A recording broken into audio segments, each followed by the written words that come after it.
इस कविता का जो विषय है, वो जो शब्द है, असल में उस पर कविताएं नहीं लिखी जा सकती। दुनिया की किसी भी कलम में इतनी ताकत नहीं है कि वो मां पे कविताएं लिख सके। मैं तो बहुत छोटा कलमकार हूं, मैं मां पे क्या कविताएं लिखूंगा। मैंने एक कविता सिर्फ ये लिखी है कि जब मां हमारे पास होती है तब शायद उसके होने का एहसास नहीं होता। जब मां नहीं होती तब जिंदगी क्या होती है, बस मैं ये कहना चाहता हूं। तब आप सुने उस कविता को। एक बहुत छोटी सी कहानी उस कविता के शुरू में कहता हूं। एक जंगल में एक संगीतकार मृदंग बजाता था। मृदंग ढोलक की तरह एक वाद्य को कहते हैं। और जब मृदंग बजाता तो एक बकरी का बच्चा वहां रोज आके खड़ा हो जाता। एक दिन ये कैमरे जो भी है बंद कर दें प्लीज, फॉर गॉड सेक। बकरी का बच्चा वहां खड़ा हो जाता आके, तो मृदंग जो बजाता था संगीतकार, उसने उस मेमने से एक दिन पूछ लिया कि यार तुझे क्या मेरा सुर, मेरी ताल, मेरी लय बहुत अच्छी लगती है जो तू रोज यहां चला आता है। वो बोला मैं नहीं जानता कि आप क्या बजाते हैं, न मुझे सुर की समझ, न ताल की समझ, न लय की समझ। मैं तो बस इतना जानता हूं कि इस ढोलक पे, इस मृदंग पे जो चमड़ा मढ़ा है वो मेरे मां के बदन से आया है। क्या बात है, बहुत अच्छे, वाह। जब उस पे थाप पड़ती है मैं आके खड़ा हो जाता हूं। बहुत अच्छे, वाह। मेरी कविता मां के न रहने पे भीतर से पड़ी हुई थाप की कविता है। तब सुनाना चाहता हूं। इस कविता में अगर आपके आंसू बाहर की दुनिया की यात्रा करना चाहे तो रोकिएगा मत। अगर आपको ठीक लगे, जैसा कहता हूं जब मां नहीं होती तब जिंदगी क्या होती है। एक मुनव्वर राणा साहब का शेर उधार लेता हूं कि किसी के हिस्से में मकान आया, किसी के हिस्से में दुकान आई, मैं सबसे छोटा था, मेरे हिस्से में मां आई। क्या बात है, वाह वाह, बहुत अच्छा। तब कहता हूं कि कल जब उठकर काम पर जा रहा था तो अचानक लगा कि कोई रोक लेगा मुझे। कल जब उठकर काम पर जा रहा था तो अचानक लगा कि कोई रोक लेगा मुझे और कहेगा खड़ा खड़ा दूध मत पी, हजम नहीं होगा। मुझे लगा कोई कहेगा खड़ा खड़ा दूध मत पी, हजम नहीं होगा। 2 घड़ी सांस ले ले, अरे इतनी ठंड और कोट भूल गया, इसे भी अपने पास ले ले। मन में सोचा मां रसोई से बोली होंगी जिसके हाथों में सना आटा होगा। अगली पंक्ति के खालीपन से जुड़े तो मुझे बताएं। मन में सोचा मां रसोई से बोली होंगी जिसके हाथों में सना आटा होगा, और पलट के देखा तो क्या मालूम था कि वहां सिर्फ सन्नाटा होगा।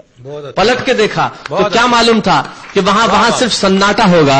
अरे अब हवाएं ही तो बात करती हैं मुझसे। जब कोई नहीं होता तब अंतरिक्ष बात करता है, निर्वात बात करता है, वैक्यूम बात करता है। तब कहता हूं अरे अब हवाएं ही तो बात करती है मुझसे।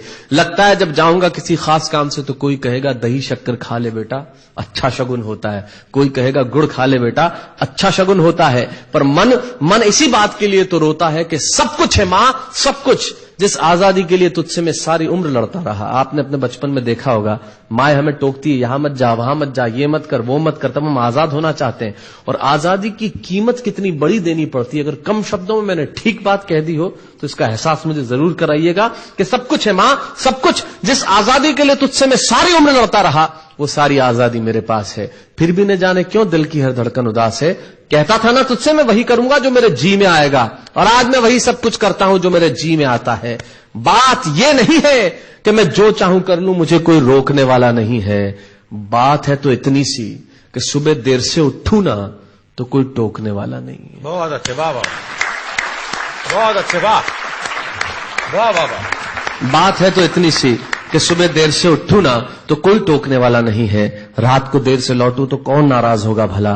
कौन कहेगा बार बार कि अब कहां चला। आप ही के जिंदगी के कुछ दृश्य चुराता हूं और आप ही को सौंपता हूं। रात को देर से लौटूं तो कौन नाराज होगा भला। कौन कहेगा बार बार कि अब कहां चला। दोस्तों के साथ घूमने पर उल्हाने कौन देगा। मेरे वो तमाम झूठे बहाने कौन देगा। सच कहा साहब, गम की चोटें जख्मों पे फौलाद से ज्यादा क्या होगी, और मां की दौलत दुनिया में औलाद से ज्यादा क्या होगी। तब कहना चाहता हूं कि रात को देर से लौटूं तो कौन नाराज होगा भला। कौन कहेगा बार बार कि अब कहां चला। दोस्तों के साथ घूमने पर उल्हाने कौन देगा। मेरे वो तमाम झूठे बहाने कौन देगा। कौन कहेगा कि इस उम्र में क्यों परेशान करता है। हाय राम, ये लड़का क्यों नहीं सुधरता है। पैसे कहां खर्च हो जाते हैं तेरे, क्यों नहीं बताता है। सारा दिन मुझे सताता है। रात को देर से आता है, खाना गर्म करने को जागती रहूं, खिलाने को तेरे पीछे भागती रहूं, बहाती रहूं आंसू तेरे लिए। कभी कुछ सोचा है मेरे लिए। खैर मेरा तो क्या होना है और क्या हुआ है। इस बुढ़िया का तो क्या होना है और क्या हुआ है। तू खुश रह लेना यही दुआ है, और आज तमाम खुशियां ही खुशियां। जीवन में जो सर्वश्रेष्ठ एक पंक्ति जो ईश्वर ने मुझे सौंपी वो मैं आपको सौंपता हूं। कहीं कोई कविता नहीं है, एक बहुत सामान्य सी बात जो बहुत सामान्य ढंग से मैं कह रहा हूं। लेकिन गेट सेट गो जो मैंने किताब लिखी, शायद हिंदुस्तान के पिछले 3 सालों में सबसे ज्यादा बिकने वाली किताब वो रही। 14 भाषाओं में उसका अनुवाद हुआ। वाह वाह में मैं रोज टीवी पे बोलता हूं, मेरे लाखों लफ्ज कुर्बान करता हूं सिर्फ उस एक पंक्ति पे जो ईश्वर ने मुझे सौंपी, और कहीं कोई कविता नहीं है, आप ही का भाव आपकी उठा को सौंपता हूं और देता हूं, और जिस विश्वास के साथ मैंने लिखा उस विश्वास के साथ आपको देता हूं कि मेरा तो क्या होना है और क्या हुआ है, इस बुढ़िया का तो क्या होना है और क्या हुआ है, तू खुश रह लेना यही दुआ है। और आज तमाम खुशियां ही खुशियां, गम ये नहीं है कि कोई ये सब खुशियां बांटने वाला होता, पर कोई तो होता जो गलतियों पे डांटने वाला होता। बहुत अच्छे, वाह वाह वाह वाह, बहुत अच्छे, वाह। गम ये नहीं है कि कोई ये सब खुशियां बांटने वाला होता, पर कोई तो होता जो गलतियों पे डांटने वाला होता। और अंतिम पंक्तियां देता हूं कि तू होती ना तो हाथ फेरती कभी सर पर या हल्के से बाम लगाती, आवाजें दे देकर सुबह उठाती, दिवाली पे टीका लगाकर रुपए देती और कहती बड़ों के पांव छूना आशीर्वाद मिलेगा, कपड़े मत फाड़ना अगला कपड़ा अगली दिवाली को सिलेगा, बहन को सताता तो तू चांटे मारती, बीमार पड़ता तो रो रो के नजरें उतारती, परीक्षा से आते ही खाना खिलाती, पिता की डांट का डर दिखाती, फिर पिता की डांट से तू ही बचाती, इसे नौकरी मिल जाए ये तरक्की करे दुआओं में हाथ उठाती, और तरक्की के लिए वतन छोड़ देगा ये सुन के दरवाजे के पीछे चुपके चुपके आंसू बहाती। सब कुछ है मां, सब कुछ, आज तरक्की की हर रेखा तेरे बेटों को छू के जाती है, पर मां हमें तेरी बहुत याद आती है। बहुत अच्छा।